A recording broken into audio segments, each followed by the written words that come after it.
Episode number 473 के starting में जो व्हाइट बियर्ड है वो अपने बोट को छोड़ के नीचे कूद जाता है। उसे देख के जो सेनगोकू है वो चिल्ला के कहता है, देखो ये बीस्ट नीचे आ रहा है, वो सब लोग के साथ फाइट करना स्टार्ट कर देगा, सब लोग तैयार हो जाओ। और जो व्हाइट बियर्ड जहाँ पर कूदता है वहां पर ही तूफान आ जाता है। वो बैटल फ्रंट को ज्वाइन करता है। इसे देखने के बाद ही जितने सारे सोल्जर है वो लोग एक स्टेप पीछे चले जाते हैं। उन लोगों को बहुत ज्यादा डर लग रहा है, लेकिन जो व्हाइट बियर्ड है वो अपने मुंह से कोई भी आवाज नहीं करता। उसके हाथ में जो स्पीयर है वो नेवी की तरफ करता है और उसके जितने सारे पायरेट है सब लोगों में बहुत ज्यादा जोश हो जाता है, क्योंकि उन लोगों का जो पॉप्स है वो ही बैटल फ्रंट को ज्वाइन कर रहा है। वो लोग दौड़ते हुए जाते हैं और कहते हैं इसको हम लोग बचा के रहेंगे। लेकिन जो नेवी के लोग हैं वो लोग आर्टिलरी फायर करते हैं और इस बार व्हाइट बियर्ड अपना जो स्पीयर है उसे घुमाता है। हम लोग देखते हैं सारे के सारे कैनन बॉल वापस चले जाते हैं आर्टिलरी पे और वहां पर आर्टिलरी जितने सारे थे सब कुछ तोड़ देता है। वहां के जो लोग हैं सब लोग कहते हैं इसमें इतना ज्यादा पावर कैसे आ सकता है, उसको तो किसी ने स्टैप कर दिया, लेकिन उसके बाद भी उसके अंदर इतना ज्यादा पावर कैसे है। अगले ही सीन में हम लोग मरीन फोर्ट के कंट्रोल रूम का सीन देखते हैं। वहां पर एक ऑफिसर ऑर्डर देता है और बाकी के ऑफिसर कोई स्विच स्टार्ट करता है और वो लोग कहते हैं हम लोग एंसर सीलिंग वॉल को स्टार्ट कर रहे हैं। हम लोग देखते हैं समुद्र के नीचे से बहुत सारा वॉल ऊपर की तरफ आ रहा है, लेकिन वहां पर बे पे बहुत सारा बर्फ होता है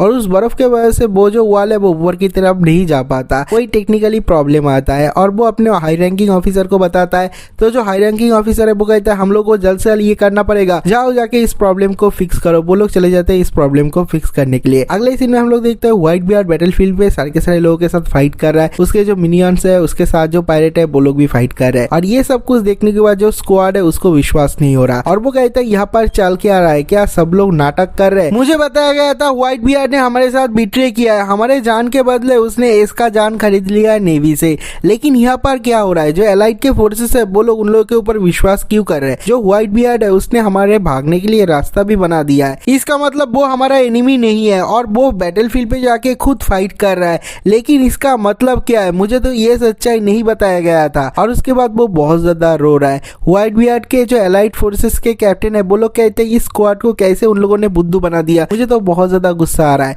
और उसके बाद जो स्क्वाड है वो सोचता है अगर ये सब कुछ झूठ है इसका मतलब जो मैंने किया वो सबसे बड़ा गलती किया, मैंने अपने डैड को स्टैप किया। और वो बहुत ज्यादा रो रहा है, बहुत ज्यादा रो रहा है और कहता है मैंने ये अपने हाथों से क्या कर दिया। अब वो रो रहा था, पीछे से मार्को आता है और कहता है क्या तू रो के अपना बदला लेगा या फिर कुछ करेगा भी? जो स्क्वाड है उसे भी बहुत ज्यादा गुस्सा आ रहा है। अगले सीन में हम लोग देखते हैं व्हाइट बियर्ड के जितने सारे पायरेट है सब लोग बहुत ही तेजी से सामने की तरफ एडवांस करते हैं और जितने सारे नेवी के सोल्जर है वो लोग गोली चलाते हैं उन लोगों के ऊपर। लेकिन हम लोग देखते हैं वो लोग धीरे धीरे से प्लाजा के ऊपर की तरफ जा रहे हैं। और उसके बाद हम लोग लूफी को देखते हैं। वो देखता है जो व्हाइट बियर्ड है उसको स्टैप करने के बाद भी वो बैटलफील्ड में हिस्सा ले रहा है, वो अभी भी फाइट कर पा रहा है। उसके पास जो कैनन बॉल आता है उसको वो आसानी से डिफ्लेक्ट कर देता है या फिर तोड़ देता है। जो लूफी वो कहता है ये तो बहुत ही ज्यादा ऑसम है, इस ओल्ड मैन में बहुत ज्यादा ताकत बचा है, लेकिन उसके ऊपर मैं ध्यान नहीं दे पाऊंगा, मुझे अभी जाना पड़ेगा, जल्द से जल्द एस को बचाना पड़ेगा। उसके पीछे पीछे जिम्बे आ रहा है, जिम्बे के साथ साथ इबांको भी दौड़ रहा है और कहता है तुमने नोटिस किया जब हम लोग नोटिस नहीं कर रहे थे ये जो नेवी के सोल्जर है सारे के सारे ऊपर की तरफ चले गए, प्लाजा के ऊपर की तरफ, और वो लोग रिट्रीव करने के बाद जो दरवाजा है उसे बंद कर दिया। ये सुनने के बाद जो जिम्बे वो कहता है हाँ मुझे लगा ही था, दाल में कुछ ना कुछ तो काला है ही। मुझे लगता है ये जो नेवी के लोग हैं वो लोग कोई ना कोई प्लान कर रहे हैं और ये सिचुएशन मुझे बिल्कुल भी अच्छा नहीं लग रहा। लेकिन उसके बाद भी वो लोग अपना एडवांस नहीं रोकते, वो लोग कहते हैं कुछ भी हो जाए हम लोग तो आगे बढ़ते ही रहेंगे। और जो जिम्बे है वो भी एग्री करता है, जो इवांको है वो भी एग्री करता है। तो उसके बाद जो सेनगोकू है वो चिल्ला के कहते हैं अभी भी वो एंसर सीलिंग वॉल तैयार नहीं हुआ, वो अभी तक ऊपर की तरफ क्यों नहीं आ रहा? तो एक और ऑफिसर चिल्ला के कहता है यहाँ पर जो आइस है वो बहुत ज्यादा हार्ड है, हम लोग उसे अभी तक पिघला नहीं पाए, इसलिए जो वॉल है वो काम नहीं कर रहा। वो लोग चिल्ला के कहते हैं जाओ जाके जल्दी से उसे फिक्स करने की कोशिश करो। और उसके बाद हम लोग देखते हैं व्हाइट बियर्ड के पायरेट सब लोग को मारते हुए सामने की तरफ एडवांस कर रहे हैं और वो लोग पीछे की तरफ आ जाते हैं नेवी के लोग, इसलिए वो लोग बहुत ही आसानी से सामने की तरफ आ पा रहे हैं। तो वो लोग कहते हैं कि जो व्हाइट बियर्ड के पायरेट है वो लोग आ रहे हैं और हमारा जो वॉल है वो अभी तक रेडी नहीं हुआ है, तो हम लोग बहुत बड़े मुश्किल में फंसने वाले हैं। तो हम लोग देखते हैं एक जाइंट सामने की तरफ चला जाता है और कहता है मैं जाके रोकूंगा। वो जाके सर के सर व्हाइट बियर्ड पायरेट को इधर उधर मारता है, अंधाधुंध पेलता है उन लोगों को और वो मारते मारते उसमें बहुत ज्यादा जोश आ जाता है और कहता है मैं जाइंट का वाइस एडमिरल हूँ। वो चला जाता है व्हाइट बियर्ड के सामने, उसके ऊपर हमला कर देता है और कहता है ओल्ड मैन अभी तो यहीं पर ही मरने वाला है, तेरा समाधि मैं इधर ही बनाऊंगा। व्हाइट बियर्ड का उम्र तो बहुत ज्यादा हो चुका है लेकिन उसमें अभी भी बहुत जान बचा है, बहुत फाइट बचा है। वो कहता है मेरे सामने से हट जा, तेरे वजह से मुझे कुछ भी नहीं दिखाई दे रहा है। और वो एक हाथ से उसके इतने बड़े और पावरफुल बार को रोक देता है और उसके बाद उसका जो स्पीयर है उसे छोड़ देता है और वो खाली आसमान को पकड़ता है, वॉइड को टच करता है और टच करके ऊपर से नीचे की तरफ खींच देता है। अपना जो डेविल फ्रूट का पावर है उसे यूज करता है। उसके वजह से जो जाइंट है वो कहता है क्या चल रहा है, मेरा पैर फिसल गया, मैं तो घूम गया, मैं गिर गया। हम लोग देखते हैं जो जाइंट है वो गिर जाता है। सिर्फ वो जाइंट नहीं, वहां पर एक बहुत बड़ा अर्थक्वेक आता है। हम लोग देखते हैं वहां पर जितने सारे नेवी के सोल्जर है सब लोग धीरे धीरे उन लोगों का बैलेंस खो रहे हैं, सब लोग धीरे धीरे एक साइड को गिर रहे हैं। सब लोग कहते हैं हो क्या रहा है, ये जो पूरा आइलैंड है वो कांप रहा है, क्या यहाँ पर बहुत बड़े पैमाने पे अर्थक्वेक आ रहा है? लेकिन नहीं, ऐसा नहीं हो सकता। जो व्हाइट बियर्ड के पायलट है वो लोग नीचे बैठ जाते हैं, कहते हैं हिलो मत, सब लोग सामने की तरफ एडवांस बंद करो और पॉप्स के पास मत जाओ, अगर वहां पर जाओगे तो खत्म हो जाओगे। अगले ही सीन में हम लोग लूफी को देखते हैं। इतना कुछ होने के बाद भी उसका ध्यान एस पे है और वो चलते रहता है। लेकिन हम लोग देखते हैं एक जगह पे आके वो गिर जाता है और कहता है चल क्या रहा है, ये पूरा का पूरा जमीन इतना ज्यादा ढालू कैसे हो गया? और वो साइड में देखता है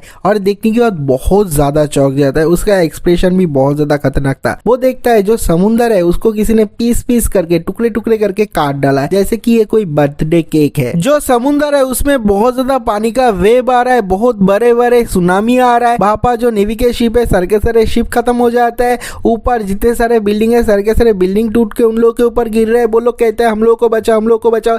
ऐसे चारों तरफ से नेवी के सोल्जर दौड़ रहे हैं और कुछ पायरेट भी बहुत ज्यादा चौंक जाते हैं। कहते हैं हम लोग को पता था हमारा जो पॉप्स है वो स्ट्रांग है, लेकिन वो इतना ज्यादा स्ट्रांग था वो हम लोग को पता ही नहीं था। कुछ लोग कहते हैं क्या पूरी दुनिया खत्म होने वाला है? और बाकी के जो लोग हैं सब लोग नीचे बैठ जाते हैं क्योंकि उन लोगों के ऊपर कुछ गिरे ना। लेकिन हम लोग देखते हैं लूफी उन लोगों के क्रॉस फायर में आ जाता है और उसके पैर के नीचे का जो जमीन है, जो बर्फ है वो टूट जाता है और वो खाई में गिर जाता है। वो वहां से उठने की कोशिश करता है, अपने हाथ को ऊपर की तरफ बढ़ा देता है, लेकिन वो भी इनफ नहीं होता।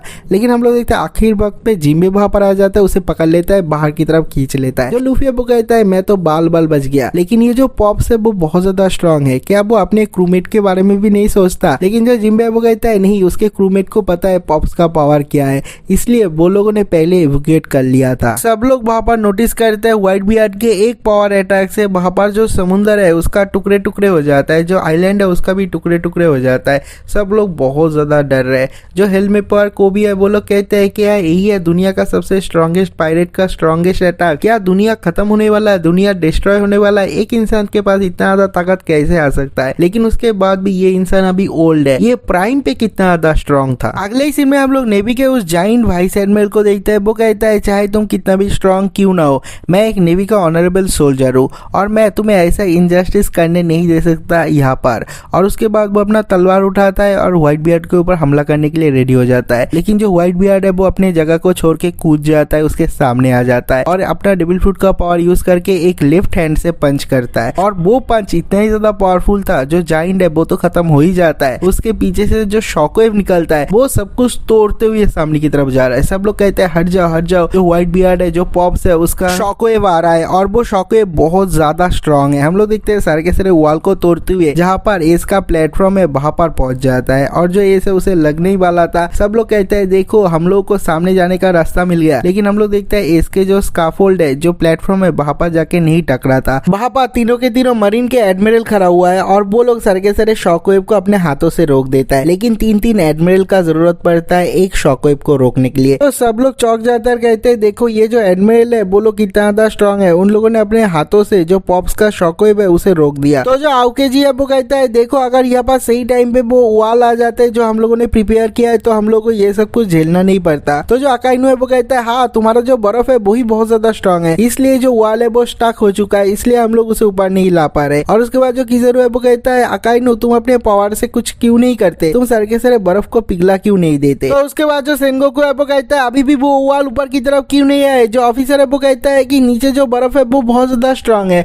हमारा जो पावर है वो काफी नहीं है। तो जो सेनगोकू है वो ऑर्डर देता है, कहता है देखो हमारे शहर में कोई भी लोग नहीं है, जो शहर का पूरा पावर है वो वहां पर यूज करो, वॉल के ऊपर यूज करो। तो वो सोल्जर वहां से भगते हुए चला जाता है और वो जाके यूज करेगा इस पूरे शहर के पावर को, पूरे सिस्टम में जितना सारा पावर है उसे यूज करेगा वो जो वॉल है वो नीचे से ऊपर लाने के लिए। और उसके बाद हम लोग लूफी और बाकी के लोगों को देखते हैं, वो लोग दौड़ते हुए प्लेटफॉर्म की तरफ दौड़ रहे हैं और जो लूफी है वो अपने हाथ को ऊपर की तरफ बढ़ा देता है। अगर वो प्लाजा के साइड में भी पकड़ लेता है तो गम गम रॉकेट को यूज करके इसके पास पहुंच जाएगा। लेकिन हम लोग देखते हैं जब वो हाथ बढ़ाता है नीचे से बहुत सारे वॉल जो पत्थर है उसे तोड़ के ऊपर की तरफ आ रहे हैं, उनमें बहुत ज्यादा पावर आ जाता है। जो लूफी है वो वहां पर पहुंच नहीं पाता, वो वॉल के इस साइड गिर जाता है और हम लोग देखते हैं एक एक करके चारों तरफ से ये जो बे है इसको घेर लेते हैं। बहुत सारा खतरनाक और स्टेडी बहुत सारा वॉल, चारों तरफ से वॉल का एक बहुत बड़ा बैरियर हो जाता है। सब लोग कहते हैं ये वॉल कुछ भी नहीं है, हम लोग इसे तोड़ देंगे। तो उसके बाद हम लोग देखते हैं एक पायरेट अपने मशूल से उस वॉल के ऊपर हमला करता है, लेकिन उसका जो मशूल है वही टूट जाता है।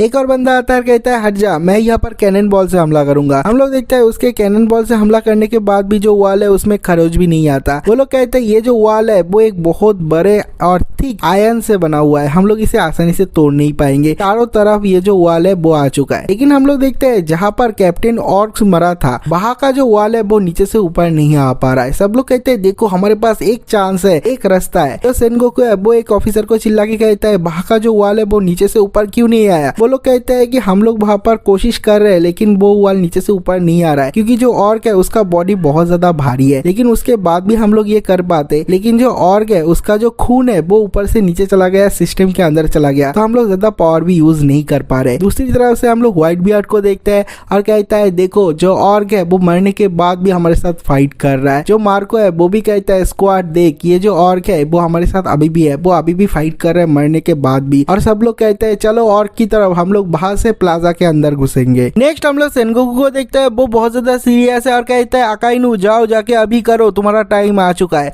हम लोग देखते हैं अकाइनु धीरे धीरे सामने की तरफ आता है, अपना डेविल फ्रूट का पावर यूज करता है। उसका जो दो हाथ है वो धीरे धीरे लावा में ट्रांसफॉर्म हो जाता है और बहुत ज्यादा पावर लगा के बहुत सारे पंच करता है आसमान की तरफ। हम लोग देखते हैं बहुत सारे लावा पंच आसमान की तरफ चले जाते हैं। वहां पर जितने सारे लोग हैं सब लोग आसमान की तरफ देख रहे हैं। वो लोग कहते हैं क्या चल रहा है, वो खाली जगह पे पंच क्यों कर रहा है, अटैक क्यों कर रहा है। लेकिन हम लोग देखते हैं थोड़ी देर बाद आसमान से बहुत सारे हजारों के तादाद में बहुत सारे लावा पंच ऊपर से नीचे की तरफ गिरते हैं और जो अकाइनु है वो चिल्ला के कहता है मीटियोर शावर। हम लोग देखते हैं बहुत सारे पंच ऊपर से नीचे की तरफ गिरते हैं, सब लोगों के ऊपर गिर रहे हैं। जो बर्फ का बैटलफील्ड है वहां पर जाके गिरता है, लोगों के ऊपर भी गिरता है और जो बैटलफील्ड है वो धीरे धीरे पिघल रहा है। इधर से जो सेनगोकू है वो कहता है तुम लोग यहाँ से बच नहीं पाओगे, अकाइनु जल्दी करो, ये जो बर्फ का प्लेटफॉर्म है, ये जो बैटल ग्राउंड है उसे ही पूरी तरीके से पिघला दो। और उसके साथ ही ये वाला एपिसोड भी खत्म हो जाता है।